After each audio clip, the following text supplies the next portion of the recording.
बहू कितनी देर कर रही है खाना लाने में। अरे आज ही खाना देगी ना कि कल देने वाली है, बता दे मुझे। हे भगवान, मुझे कैसे बहू मिल गई, बिल्कुल एकदम। क्या ही बोलूं, अब तो समझ में मुझे नहीं आता।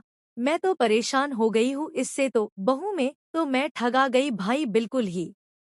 नहीं नहीं मम्मी जी, ऐसी कोई बात नहीं है। वह क्या है कि आज मैंने आपकी फेवरेट आलू की सब्जी और पूरी बनाई है, तो उसे बनने में थोड़ा वक्त लग गया, इसलिए लेट हो गया। मुझे माफ कर दीजिए।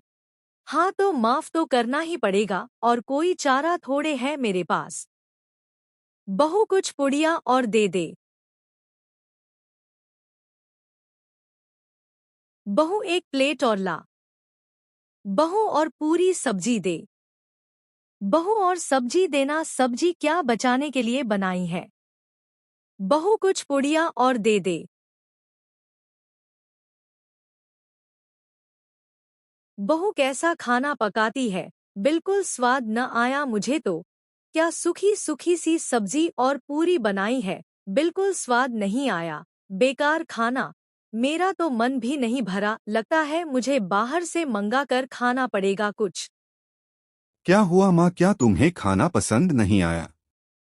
बेटा खाना तो मुझे बिल्कुल अच्छा नहीं लगा, लेकिन अब क्या करूं। अब बहू ने बना दिया था तो बेकार न चल जाए, इसलिए खाना खा लिया। अब क्या करूं बेटा, तुम ही बताओ। बहू है तो छोड़ देती हूँ, भूल जाती हूँ, इसकी गलतियों को माफ कर देती हूँ इसको, और जो रूखा सूखा यह बनाती है खा लेती हूँ। शीतल, तुमसे क्या ढंग से खाना भी नहीं पकता है? देखो मेरी माँ कितनी दुखी है तुम्हारी वजह से। जी खाना तो मैंने अच्छा ही पकाया था। मम्मी जी ने तो कितनी बार मांग मांग कर कितनी सारी पुड़िया और सब्जी खाई है, तो मुझे लगा अच्छा ही बना होगा, तभी तो इतनी बार मांग मांग कर खाया है इन्होंने। तो तुम क्या कहना चाहती हो कि माँ झूठ बोल रही है? अरे माँ ने बस तुम्हारा मन रखने के लिए खाया है, समझी? देखा मेरी माँ का दिल कितना बड़ा है। जी जी। बहू यहाँ थोड़ा सफाई कर दो। मम्मी जी थोड़ी देर पहले ही किया है, सब कुछ साफ है।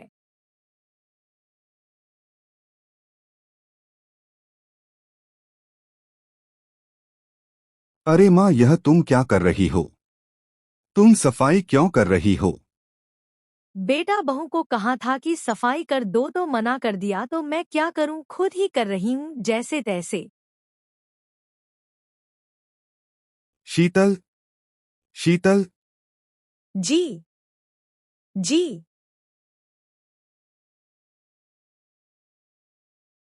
शीतल, तुम्हारा दिमाग ठीक नहीं है क्या? तुम कैसे माँ से काम करवा सकती हो? अगर माँ ने कहा कि साफ सफाई कर दो तो क्यों नहीं किया? जी मैंने अभी तुरंत यहाँ सफाई की है, इसलिए मैंने माँ को कह दिया था कि माँ, मैंने तुरंत यहाँ सफाई की है, इसलिए यहाँ सफाई करने की कोई जरूरत नहीं है। पर पता नहीं कब अचानक माँ सफाई करने लगी। माँ, कंचन ठीक तो कह रही है। सब कुछ तो साफ है, तो तुम क्या साफ कर रही हो? ठीक है बेटा, ले ले अपनी पत्नी का पक्ष। अरे पक्ष नहीं ले रहा माँ। छोड़ो, हटाओ ये सब बात। तुम जाके आराम करो। इस बार तीज में मैं अपनी रानी बेटी के लिए एक 50,000 की साड़ी और एक सोने का हार लूंगी। इसमें मेरी रानी बेटी कितनी प्यारी लगेगी।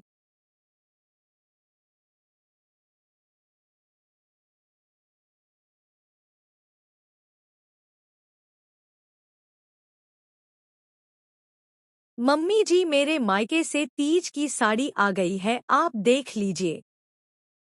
अरे वाह बहू, साड़ी तो बहुत सुंदर है। वैसे कितने की है? माँ जी 1 लाख रुपए की है। बाप रे, सच में यह साड़ी तो बहुत सुंदर है, यह तो मेरी रानी बेटी पर यानी तेरी ननद पर बहुत सुंदर लगेगी। लेकिन माँ जी, यह साड़ी तो मेरे मायके से आई है मेरे तीज पर पहनने के लिए। हाँ पता है मुझे, यह ले 1,000 रुपए और जाकर अपने लिए दूसरी साड़ी ले ले तीज पर पहनने के लिए। माँ जी, आज के टाइम में 1,000 में अच्छी साड़ी नहीं मिलती है, कुछ और पैसे दे दीजिए। अरे 1,000 में जो साड़ी आती हो पहन लेना। तुझे क्या हीरोइन बनना है उस दिन? क्या हो गया है? तुम दोनों इतना बहस क्यों कर रही हो? बेटा तू इतनी मेहनत से पैसे कमा के घर लाता है तो मैंने कह दिया कि मेरा बेटा बहुत मेहनत से पैसे लेकर आता है। 1,000 ले और अपने लिए साड़ी खरीद ले तो कहती है नहीं माँ जी, मैं तो 1,00,000 की साड़ी ही पहनूंगी।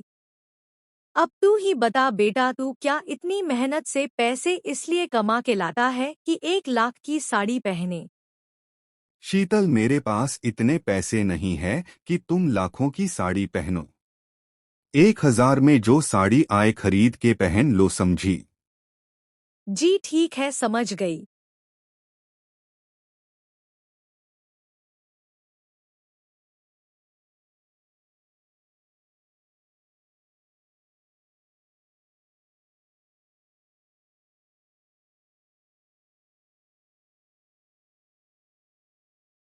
तुम रो क्यों रही हो माँ? बेटा मेरा मुंह जल गया है। मेरी बहू तो मुझे मार ही डालना चाहती है। इतना गर्म दूध दे दिया है मुझे। मैं क्या ही करूं अपनी बहू का। पक्का मैंने पिछले जन्म में कुछ पाप किए होंगे, उसी का फल अब मुझे मिल रहा है। शीतल, शीतल,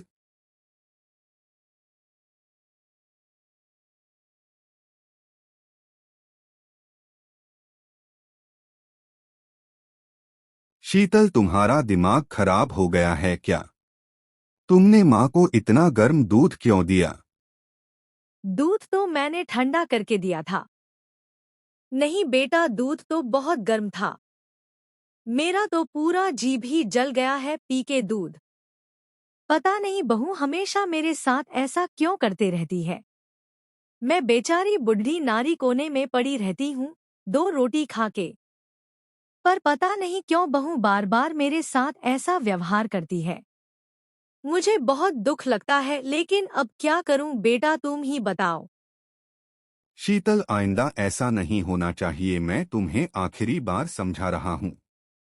माँ, तुम बिल्कुल फिक्र मत करो। मेरे होते हुए तुम्हें इस घर में कोई परेशान नहीं कर सकता।